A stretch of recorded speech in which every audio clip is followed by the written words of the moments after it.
Viktor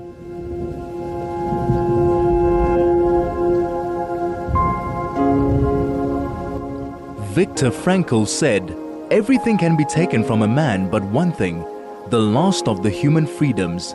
To choose one's attitude in any given set of circumstances, to choose one's way." This is Finding Human with Sue Jackson. Stay tuned for the next hour as Sue explores the human psyche, what makes us tick, and how to live better, more fulfilled and more meaningful lives. Only on 101.9 High FM. Hello, this is Sue Jackson, and I'm back with you, and my program today is looking at life in the rearview mirror. Before I start, I would just like to say that I'd like to dedicate this program to my late mother, who was born on this day, and to the hostages kept in the hell of the Hamas tunnels and having the courage to share their stories. They talk about the world before, the world in the hell of Hamas tunnels, and the world after and what they want to do. Unbelievable lessons for us all. You know, this is a time to breathe deeply and to say yes to life and to ask, what do I need to do to move forward with purpose and meaning? I have decided to do this program today because I wanted to share a few insights with you. Let me tell you what Viktor Frankl says about the past and living in the future. He says, in the past, nothing is irretrievably lost, but rather, on the contrary, everything is irrevocably stored and treasured. To be sure, people tend to see only the stubble fields of the past, but they overlook and forget the full granaries of the past, into which they have brought the harvest of their lives, the deeds they've done, the loves loved, and last but not least, the sufferings they have gone through with courage and with dignity. And I think that is something that we can so take to heart and learn from. How often do we look back and we look at the lessons of the past, but we don't see them as lessons. We often see them as punishments. And yet we take those lessons of the past and move forward with them into the future, seeing what serves me still. What can I let go of? Past mistakes that I don't want to make again. We are entering each day new chapters of our lives. And do we need to be heard by others? Or do we need to listen to our own voices, our deeper spirit, to climb our own mountain? You know, this last weekend, I was asked about a friend of mine, a lifelong friend, and I was asked why I wasn't close to her anymore. And I explained that it actually took me a long time to realize that I was always there as a friend, but I was more needed. But when I needed help, she wasn't there. And I realized that I had to give myself permission without feeling guilt to pull back from this relationship, which I did. I didn't cut it out forever, no, but I cut back what I wanted to cut back to the place I wanted to go. And this is what we so often have to do when we do climb this mountain of our own lives. We need to stop and see who is going to walk beside us. Who do we want to walk beside us? Who do we ourselves want to walk with? And then decide, okay, that is how I'm going to move forward with my life, and give ourselves permissions to do so. You know, our life is a tapestry of events.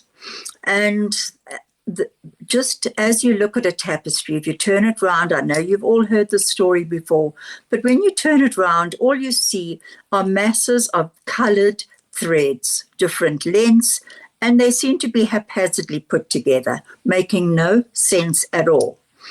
And it's only at the end, or even halfway, when we turn it around and we look at the front of the tapestry of our lives, we see the full picture that is emerging and beginning to emerge in all its beauty. And this is what our lives are like. It is often in looking back that we can see where the threads have joined and it begins to make sense. Where have we cut those threads because we weren't happy going on that path? How can we lengthen the threads that we want to follow? And these experiences of our lives need reflection. And this is where the rearview mirror comes from. But I wanted to tell you about my experience with the rearview mirror in Israel. Driving with my daughter Shira in Israel the last few weeks was quite a terrifying experience. Not that she's a bad driver, and I know she's listening in. So I promise you, Cher, it's not because of your driving, but it was rather with me sitting on the right-hand side. First of all, we're used to our steering wheel being on the right-hand side. All of a sudden, I was on the right-hand side. Now, any of you who know Israel and you know the traffic, and if you've been driving in Renana, you'll know that there are many circles there. And everyone seems to be speeding to get into that circle first and shoot round. And I was holding on for dear life saying, what are you doing? How do you know I was holding my breath. We were being overtaken by buses. And the circles were supposed to, those traffic circles are supposed to slow us down, but they didn't seem to slow many drivers down. Anyway, my daughter kept reassuring me that she's looking in her rearview mirror and through the front windscreen and she can see exactly what's going on. Well, that was fine for her, but I didn't have the rearview mirror to look into.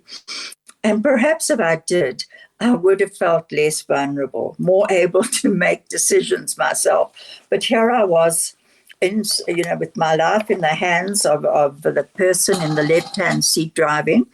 And I felt very vulnerable at times. And my daughter is a good driver. But how often does life seem frightening, out of our control? And in looking back in this rearview mirror, it makes more sense for us to be able to control our journey to a certain extent by looking at the events that have made up our lives. We don't know the destination of our lives, but looking forward, we can anticipate some outcome, not by looking back at the rearview mirror all the time, but by taking those lessons and moving forward with them. Often, it's what many of my patients taught me, was to remember that through the good and the bad times, the ups and downs of life, we are each part of a bigger story. And that bigger story, quite honestly, tells us what can we do? What can we hold on to? What can we let go of? So many people have taught me these lessons, and I'll get back to that shortly. This is Finding Human with Sue Jackson, only on 101.9 High FM. You're now going to listen to an audio clip by Leah Biscaglia, Obtaining the Most Potential Happiness. Thank you, Craig. Because we learn to love, and we're given so many chances. Love is so patient. So love is going to require that we constantly change and we constantly grow. We're never stuck with who we are or stuck with the situation we're in. As long as we dedicate ourselves to becoming more, we're free to do it. But nothing happens until we dedicate ourselves to this. I'm sure that there are so many people with hearts of gold, but a hard-boiled egg has a heart of gold. And unless you do something, it's not going to make any difference that you have a heart of gold. And what you do is important, but what you don't do is also important. How many times I've heard people say, well, I am what I am. Well, congratulations. Take me or leave me. Have you heard that one? Take me the way I am or leave me. And then other people are no good. I'm the good one. It's the other people that have the problems. Well, you know, you have the power to be your own Pygmalion. Make yourself over. Don't let other people do it for you. Learn how to trust your own inner voices. You know, I'm convinced that all of us know what we need. All of us know what's important for us. We don't have to have other people tell us. But you know, our voices are loud at the beginning, and then they get softer and softer because we don't listen. If you only listened to what your voices were telling you, you would become the great force behind all of your decisions in your life. You know, I once heard, and I loved it, it said, God only speaks in whispers. You've got to listen.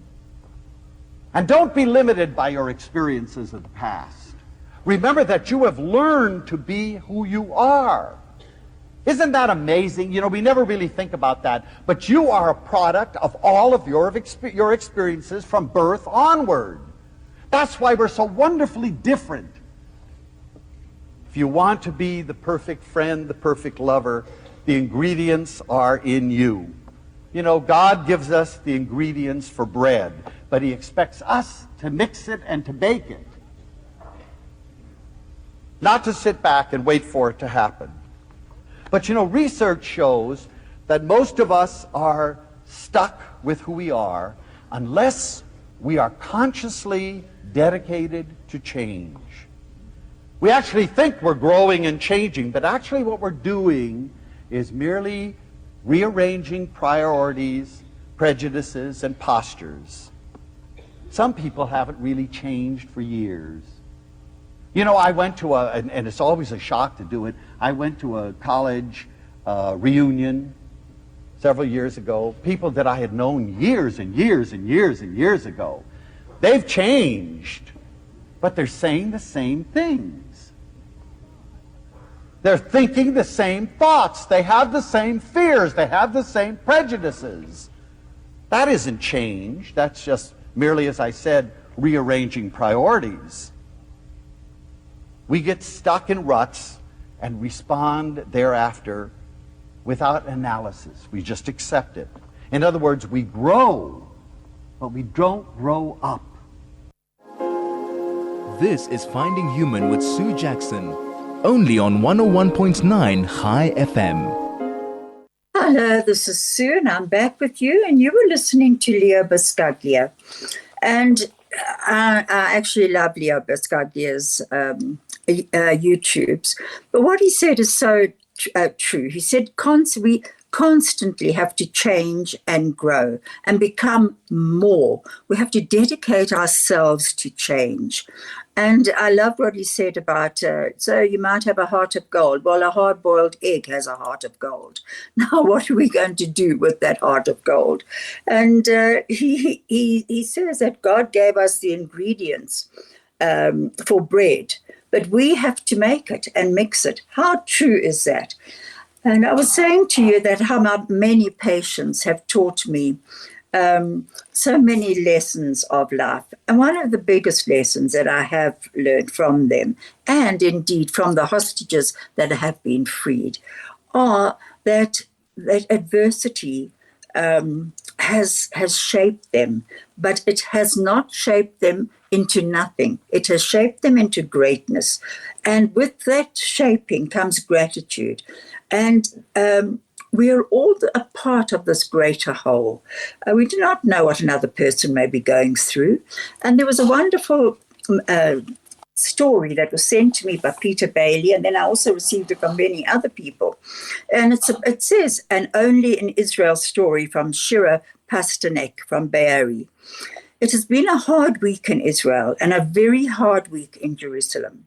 I'm sharing this heartwarming Only in Israel story by my sister-in-law, Sarah Berilovitz, as a reminder that unity is still a supreme value among the people of Israel. And while it may be hard to find in the Knesset, which is the government, sometimes all you need is a bus ride to remember that it's there. So, yesterday was a day of chaos in Jerusalem.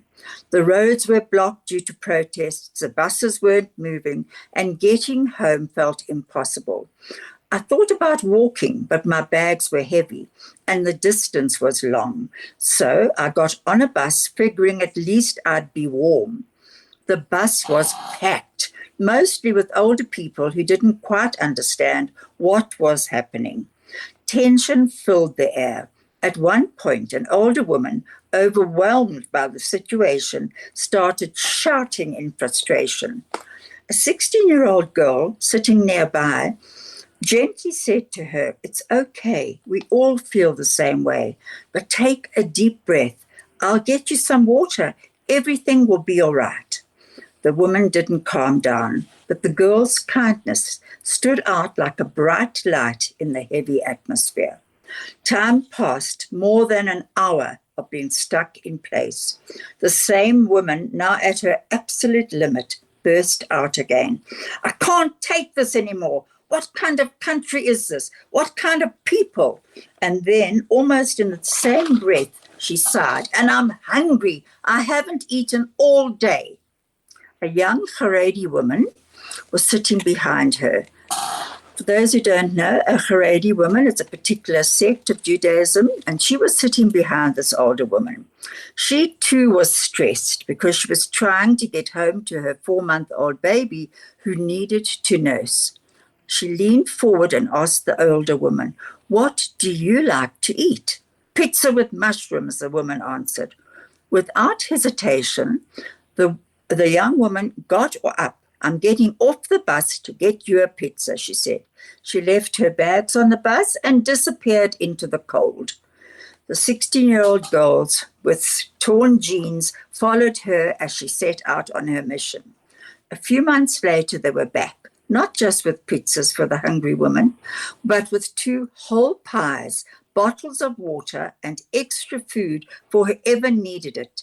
The Haredi woman didn't just give food to the woman who had been complaining. She walked through the bus, offering food to everyone.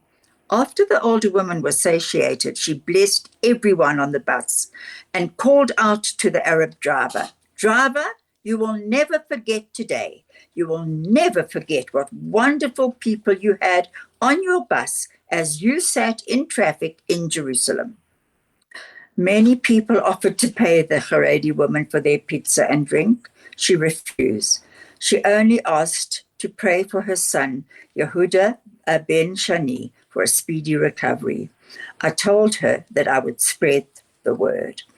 At a time when everything feels so divided, when frustration boils over so easily, this moment was a reminder. The people of Israel are alive. Not just alive, but deeply, beautifully connected. Isn't that a beautiful story? I just thought it was so Israel today. And on once again, in looking back in our rearview mirror, when have we encountered times like this, times that have changed our thoughts on an event, just like that older lady changed her thoughts and said to the driver, "He'll never forget that." Well, she won't either. She won't forget the happiness and what happened. I mean, what a beautiful story. It really is. Now, the other part that I wanted to say, but before I do, I just want to tell you, if you would like to Instagram or WhatsApp us on 061 895 1019, please do so, and we'd love to hear from you. And I also want to thank so many of our listeners who do send messages to me and give me ideas for programs or thank me for what I've done. I really so appreciate it. I honestly do. Now, this future is unknown, and especially what's happening in Israel at the moment. And a lot of us are feeling very insecure about it and wondering, a lot of us in this country too. But I wanted to tell you about the happiness index. And this I loved because the World Happiness Index has just come out for 2025. And guess what? Israel is ranked 8th happiness. We certainly are down from the 5th place, which we were in 2022, but the 8th place. People before us, for instance, the first 4 I think, was Finland, Denmark, Iceland, Sweden, I think it was Switzerland.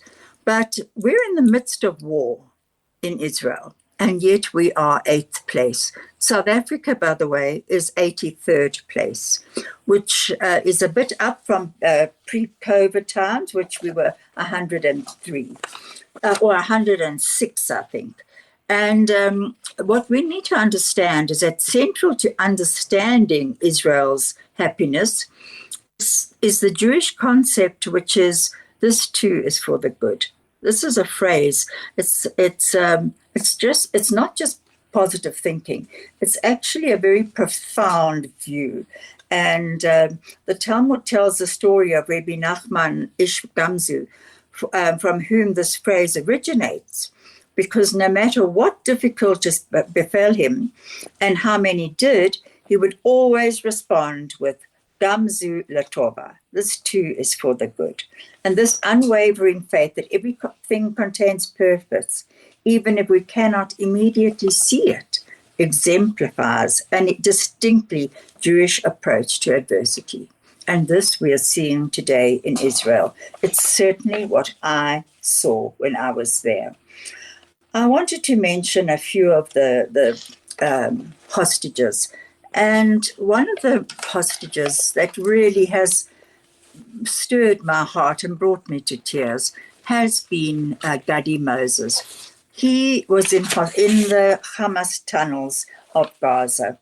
What an amazing man. When he was 80 years old when he was let out now. And just the other day, he gave us a talk, and he said that his world collapsed when he was taken in for torture.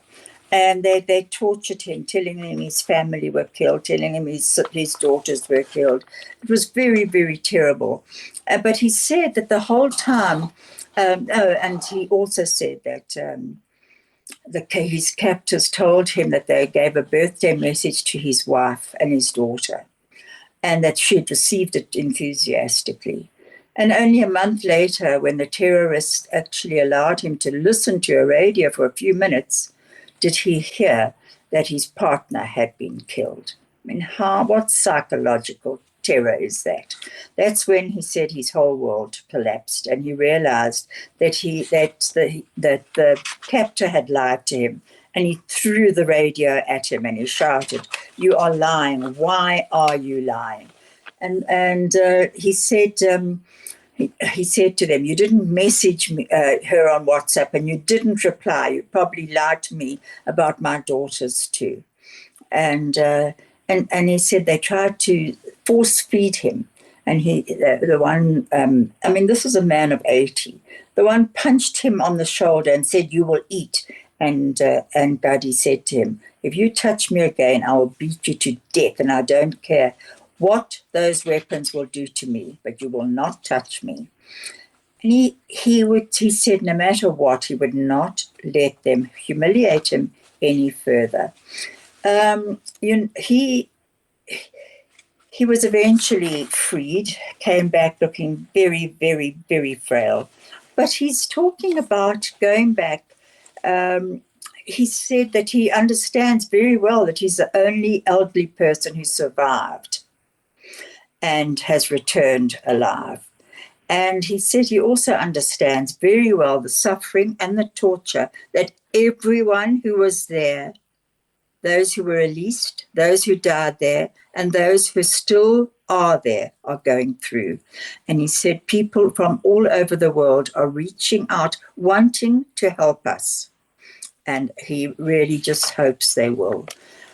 He says he believes there is a future for us. Can you believe it? After all that sorrow, after all that torture in the Hamas dungeons, the tunnels of those terrible, terrible captors, he still believes there is a future, and he's going to rebuild Nir Oz. He said it must happen. He himself is a renowned agronomist and one of the kibbutz founders. The agronomist I had to look up, I must admit, and it's an expert in the science of soil management and crop production. Look at that purpose that he's holding on to, that knowledge that he still has something to work for. He's not only going to be looking back and seeing what was done to him. And he said, there is no other option. We need to start working so that the kibbutz once again stands as a beacon of excellence as it was before October the 7th. And people will come back. I thought that was beautiful. Then one of the other hostages that has really stirred my soul. But mind you, let me just go back to Gadi for a minute, because Rumi said, tears are prayers too. They travel to God when you can't find the words. Now, Gadi was honored at a soccer match. And I actually wrote this down for me. Let me see where I put it. But he was at the soccer match, and they called him onto the field. And as he went onto the field, he went on with his grandchildren, and everyone stood up and everyone chanted for him. And he started to cry.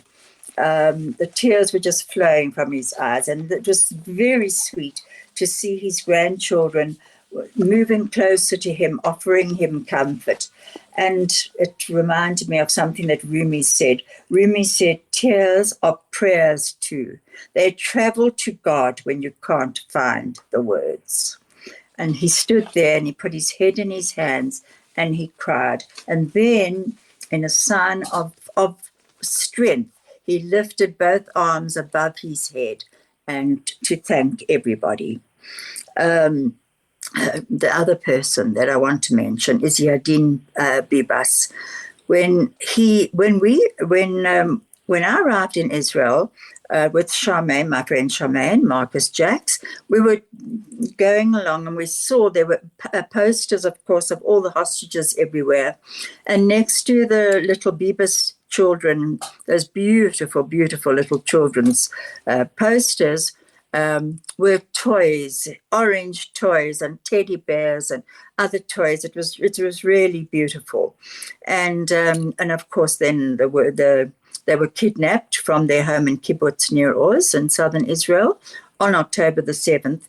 And these two little children, Ariel of 4 and Kafir Bibas, who was only 10 months old at the time, and their mother Shiri, who was 32, were brutally murdered by Palestinian terrorists while in captivity in Gaza.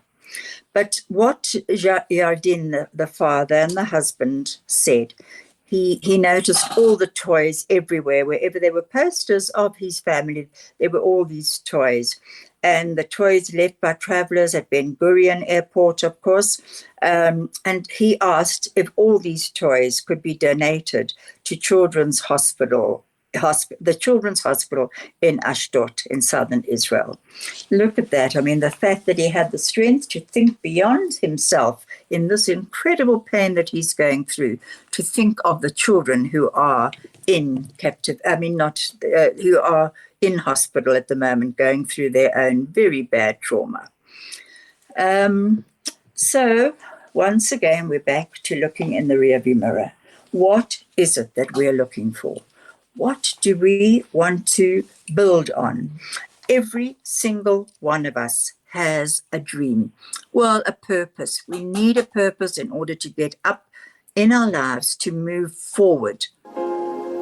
This is Finding Human with Sue Jackson, only on 101.9 High FM. Hello, this is Sue, and you're about to hear another very short audio clip by Gabor Mate, who is 80 years old now, and I would like you to listen to what he has to say. If I were to choose to live my life over again, I wouldn't live it in this way. Do you know Winnie the Pooh? Yeah.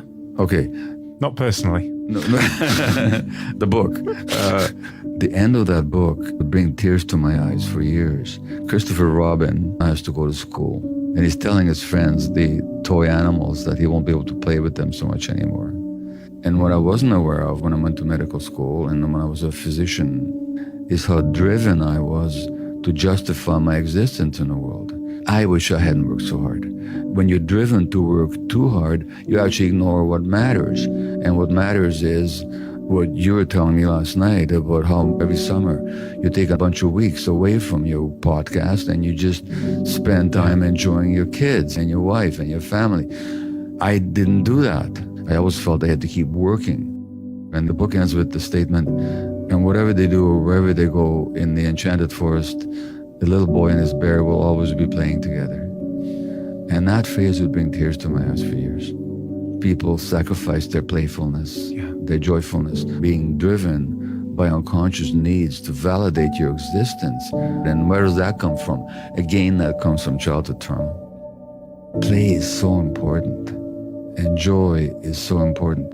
In that sense, we can always keep playing in the enchanted forest, and that's just essential, I think. This is Finding Human with Sue Jackson, only on 101.9 High FM. Hello, this is Sue, and I'm back with you again. Just got a message from Judy Moritz. Thank you, Jude. She says, she gave me a lovely message, and she says, love Judy Moritz, Israel Chai. Absolutely, Jude. Thank you for that message, and Israel Chai. May Israel live always and move forward. Now, what Gabor Mate, the well-known psychiatrist, said was he liked what Winnie the Pooh, and it brings tears to his eyes, he said, what Winnie the Pooh said when he's talking to Christopher Robin, tells his toys that he won't be able to play with them anymore. He had to move on. And he said this brings tears to his eyes. And what we can learn from this, he said, is that play and joy are so important. And I have to agree with this. I must admit, I had a few really good laughs this weekend, and it just felt so good to laugh. My family, my children, my South African children were at a wedding in Cape Town, and there was a lot of fun. And my son-in-law, Paul Koffler, kept sending photos and short videos so that my husband, Leon, and I could be part of this gathering. And they were hilarious. Well, we had such a good laugh at them. So joy and play are very difficult. I mean, very, very, not difficult, very important, because life can be very difficult. But what Frankl said when he was speaking about the full granaries of our past, rather than seeing the stubble fields of our past and only seeing what was bad in them, let's look at the good things that filled them up as well.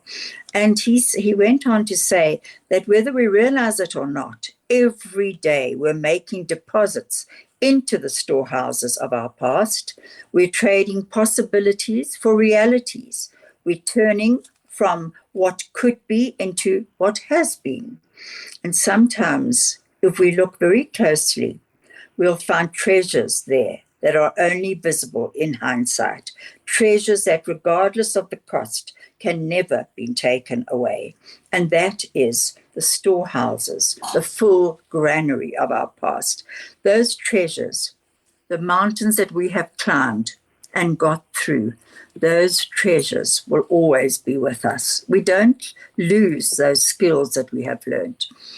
And Rumi says the wound is where the light enters you. And that is something my patients, my friends, indeed so many other people have taught me, is that life does go on. And there is always this light that does come in, and somehow are able to navigate the hard times, the times when the world seemed dark. And we need to ask ourselves, what guided us through the setbacks of our lives, allowing us to move forward? Remembering always that through the good times, the ups and the downs, we are each part of a bigger story. And this is part of why Israel ranks so high on the happiness scale. It is, and I must admit, it's also something that you see in Jewish communities around the world. It's this unbelievable connection with each other, helping one another, helping the downtrodden. Our community reaches out so much to people in need, people of other faiths, of different races. You'll find Jewish communities always helping others to move forward, to actually maybe be fed, to give them clothing, whatever it is. They are there to reach out. And in this reaching out is to find our own purpose in our lives. With this happiness index in Israel shows how everybody in Israel, and I was amazed to find out how many people of my age, which is not young, are going up, taking food to the soldiers, helping widows, helping children. It was beautiful to see, reaching out beyond themselves always, having this purpose in their lives, a purpose that brings happiness in. If you've got that strong purpose, and it's helping people. I was reading an article the other day, and they said when the sirens go, the sirens suddenly started again last week, and it was very frightening for everybody, especially the children, that they suddenly started again. But yet people waited to help their neighbors get into the bomb shelter, to make sure that neighbors who couldn't move were all right afterwards, to comfort one another. This is fantastic, because in comforting each other, we find comfort within ourselves. So let me just think. I lost track for a moment of what I wanted to tell you, but it will come back to me. Oh, I know what it was. It was about Viktor Frankl. I got a note the other day about his legacy for modern Israel, and it said, when theory becomes life. And someone posted this. Thank you so much for this post. And it's by Dr. Chaim Ben Yaakov.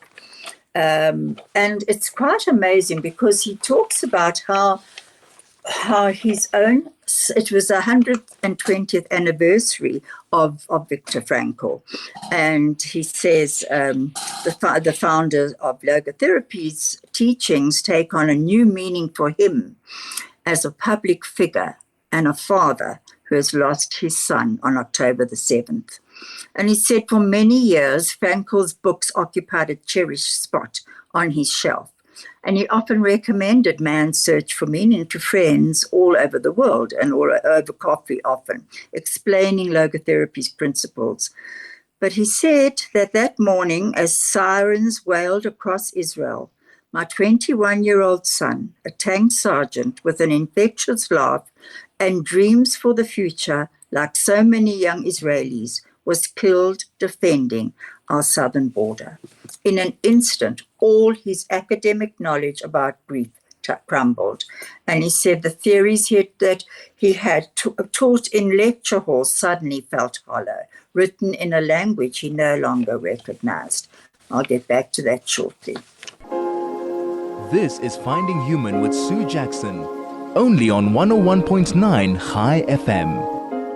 Hello, this is Sue, and I'm back again, and time is going fast, but I'm telling you the story, the true story about logotherapy and Dr. Chaim Ben Yaakov's story of Viktor Frankl's work. And he goes on to say, how could a concentration camp survivor speak about meaning, he found himself wondering, as he stared at the photos of his smiling son, forever frozen at 21. If you remember, for those of you who have just tuned in, his son was killed on October the 7th.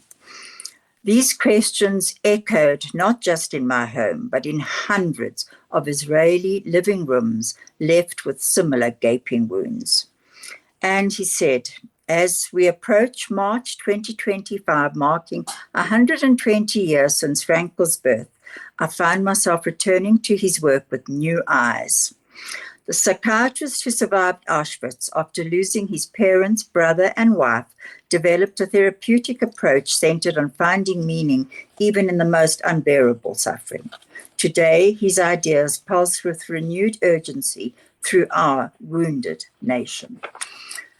And he had an encounter. He said Frankl's tragic triad, which he talks about, which is the pain, guilt, and death, has shifted from an academic concept to daily reality, the searing pain of absence, the whispered guilt, why him, the disorienting presence of death that changes how others see you, how they speak to you, or avoid you altogether.